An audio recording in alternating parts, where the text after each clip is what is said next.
like a quiet afternoon on the porch. Let's start this story with understanding and compassion. Have you ever made a choice to protect someone you love, only to wonder later if you got it right? Hey, listener, you're about to enter a story of grief so raw it reshapes a family's core. I'm Michael, 45, a high school math teacher in a small Colorado town, living with my wife, Jenna, 43, a librarian. Our daughter, Emily, 15, was our light bright, kind, a dreamer who loved sketching and soccer. 5 months ago, she took her own life after battling depression and relentless school bullying. Despite our desperate efforts to save her, we failed. As we planned her funeral, I made a choice to exclude my brother Tom, whose extreme beliefs about suicide would taint our goodbye. Let's start where loss broke us open. Jenna and I built a quiet life in our cedar-shingled home, the kind of place where neighbors wave and kids bike freely. Emily was our everything, her laughter filling our evenings, her art taped to the fridge. But in her freshman year, things shifted. Classmates targeted her cruel texts, whispers about her weird style, fake social media accounts mocking her. She withdrew, her spark dimming. We noticed, worried, and got her to a therapist, a kind woman who helped Emily name her depression. We tried meds, family hikes, open talks, anything to pull her back. I'm okay, Dad, she'd say, forcing a smile, but her eyes told another story. The bullying worsened, online and in hallways. We met with the school, demanded action, but suspensions didn't stop the taunts. Emily's sessions increased, her meds adjusted, yet she slipped further, spending hours in her room, sketching darker imagestorms, broken trees. At 45, I felt helpless, my teacher's logic useless against her pain. Jenna and I took turns sleeping by her door, terrified of what we couldn't see. One Tuesday, I came home to Jenna's screams. Emily was gone, found in her room, a note saying, "I'm sorry, I can't anymore." Our world collapsed, the loss a physical ache, her absence a scream in every corner. Planning the funeral was a blur of agony. We chose Emily's favorite park, a place she'd sketched under aspens, for a small service. Jenna picked wildflowers. I wrote a eulogy I could barely read. We called family, Jenna's parents, my sister, cousins all shattered, all coming. But I couldn't call Tom, my older brother in Texas. At 48, Tom's a mechanic, a man I once idolized for his strength. Raised Catholic, we drifted apart as his faith turned rigid, his church preaching fire and brimstone. He called suicide a sin, a one-way ticket to hell. When a cousin's friend died years ago, they chose to defy God, he'd said, unmoved. I'd argued, sickened, but he doubled down, quoting scripture. Emily's death was too raw for Tom's judgment. At 15, she wasn't a sinner, she was a child, broken by cruelty, fighting a battle we couldn't win. Jenna agreed. We can't have him here, Michael. Not now. Tom's beliefs would taint her memory. His presence a sermon we couldn't bear. I imagined him at the funeral, his stern face, his whispers of eternal consequences to relatives, turning our grief into a lecture. At 45, I couldn't let him near our pain, couldn't risk his dogma poisoning Emily's farewell. So, I didn't call, didn't text, a choice that felt both right and heavy, knowing it might cost me my brother. The funeral came, a gray afternoon under Colorado skies. 50 people gathered, Emily's friends, teachers, our familiars mingling with stories of her kindness. Jenna spoke of Emily's laugh.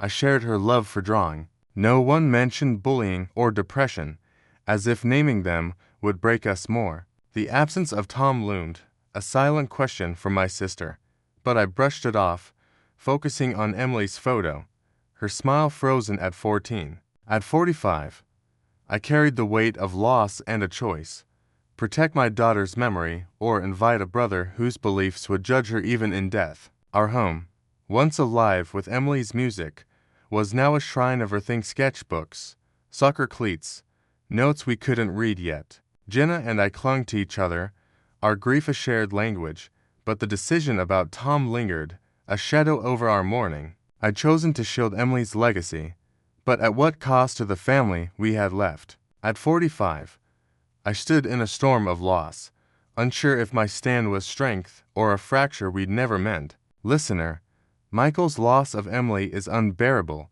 and his choice to exclude Tom protects her memory but risks family ties.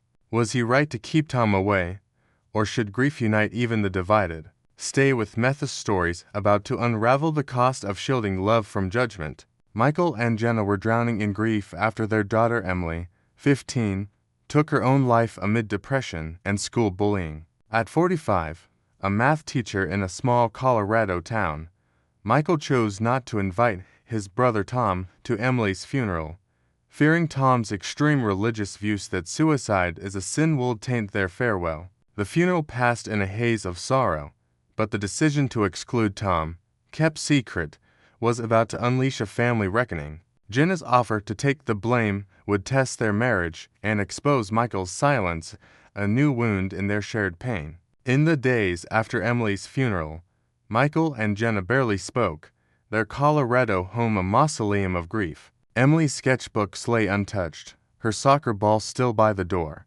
Michael's choice to leave Tom out gnawed at him right for Emily, but a betrayal of family ties. His sister, Laura, had asked at the funeral, "Where's Tom?" And Michael dodged, mumbling about distance. But the truth wouldn't stay buried. Jenna, 43, saw the storm coming. Over coffee, her eyes hollow from crying, she said, "Michael, you don't need their anger. Let me take it. Tell them I didn't want Tom told." Her voice was steady, a librarian's calm masking her pain. Michael hesitated. At 45, he knew Jenna's strength or quiet resolve had carried them through Emily's therapy, the school fights, the loss. But this felt wrong, letting her shield him from his own choice. "They'll tear into you," he said, voice low. Jenna shrugged. "I can handle it? You're already broken. Let's keep the family from turning on you." He saw her Legitchi's parents, close to Tom, might forgive Jenna's grief-driven call but not his deliberate cut. Reluctantly, he nodded, thinking it'd preserve what little peace they had left. A lie told for love, not deceit. The truth surfaced a week later, when Laura called Tom to check in, assuming he'd been too busy to attend. Tom, stunned, learned he'd been excluded. Furious, he called Michael, who stuck to the script. "Jenna couldn't handle telling you, Tom. It was too much." The lie felt sour, but Michael hoped it'd deflect the worst. It didn't. Tom unleashed his rage on Jenna, calling her cell while Michael listened. "Frozen. You kept me from my niece's funeral," Tom shouted, his Texas drawl thick with venom. "You're tearing brothers apart, blocking God's salvation for Emily. You'll answer for this."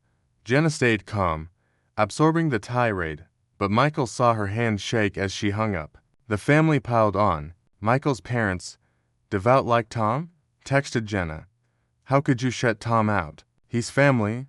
Laura, usually kind, called her selfish, accusing her of controlling Michael in grief. Cousins whispered on group chats, painting Jenna as cold, manipulative. At the bookstore where Jenna worked, a relative's friend even confronted her, saying, "You dishonored Emily's memory."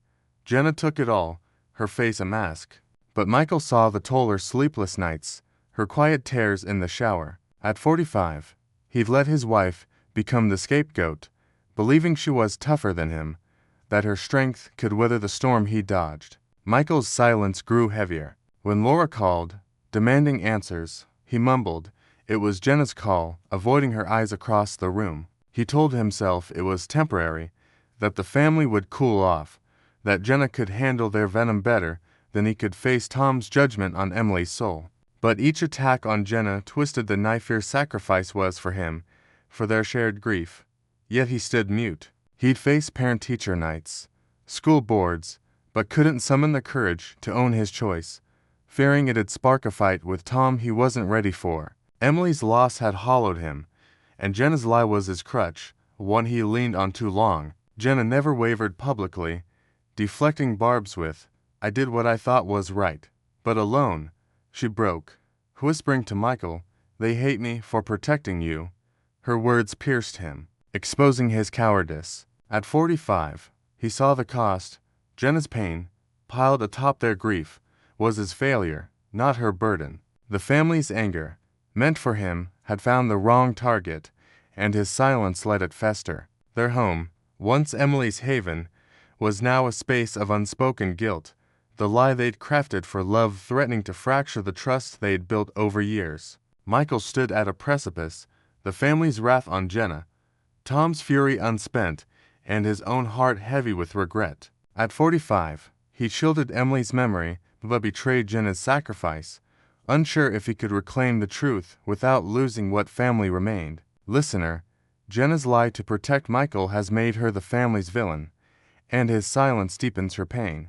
Was his inaction a betrayal, or a grief-driven misstep? Stay with Metha's stories about to confront the cost of love when truth is buried. Michael and Jenna were shattered by the suicide of their daughter Emily, 15, lost to depression and bullying. At 45, a math teacher in a Colorado town, Michael excluded his brother Tom from the funeral, fearing Tom's extreme religious condemnation of suicide. Jenna, 43, took the blame for the decision, shielding Michael from family backlash, but their rage by Tom's accusation starched her, and Michael's silence let her bear it alone. 3 weeks later, with their marriage strained and grief unyielding, Michael faces the cost of his inaction, a reckoning that will redefine their love and family bonds. 3 weeks after Emily's funeral, the air in Michael and Jenna's home was thick with unspoken pain. Emily's room remained untouched, her sketches a silent scream.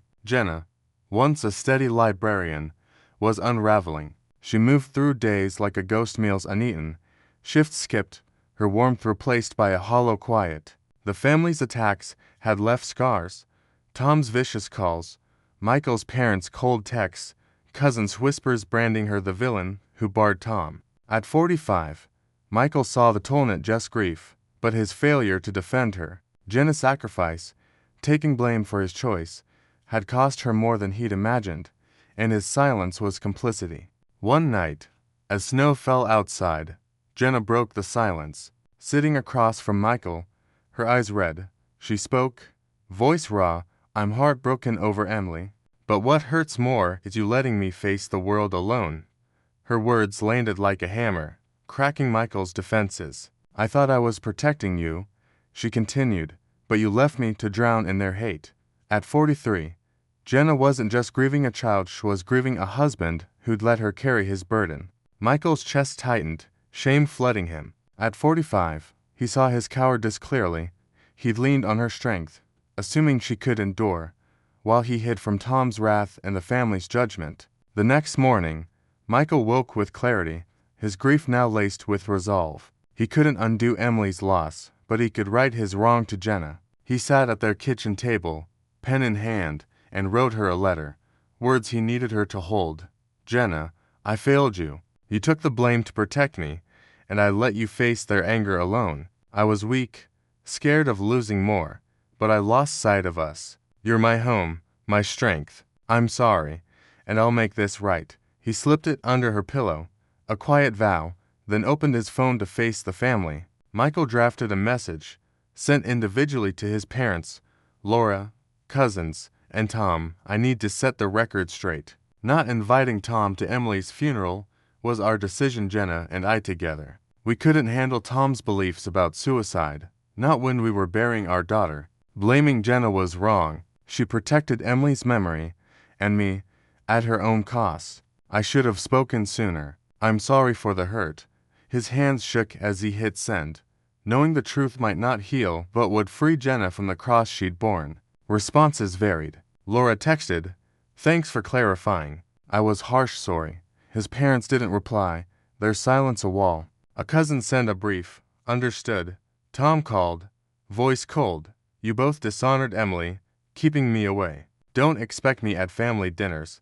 Michael didn't argue Tom's dogma was unchanged, but Michael felt lighter, unburdened by the lie. At 45, he'd faced the storm he dodged, not for absolution, but for Jenna, for the marriage they'd nearly lost. That evening, Michael told Jenna about the messages, reading her his letter aloud. Her eyes softened, a faint smile breaking through, the first in weeks. "You didn't have to," she said, voice trembling, "but it means everything." She leaned into him, their grief still heavy, but shared again, no longer hers to carry alone. At 43, Jenna wasn't unscathed at Emily's loss.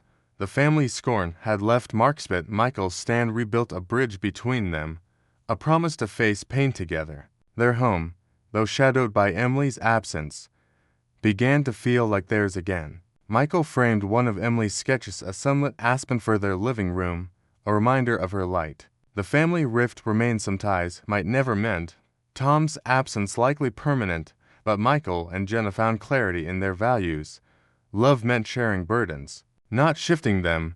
Courage meant owning truth, even late. At 45, Michael learned grief could break you, but love, rebuilt with honesty, could hold you through it. So, listener, thanks for staying. Michael's awakening saved his marriage, but cost family ties. Was his delay in owning the truth forgivable, or a betrayal Jenna shouldn't bear? What would you do? Stay silent or face the fire? Share below whim here. And if you're carrying grief's weight, remember, love thrives on shared courage, and truth, though costly, can set you free.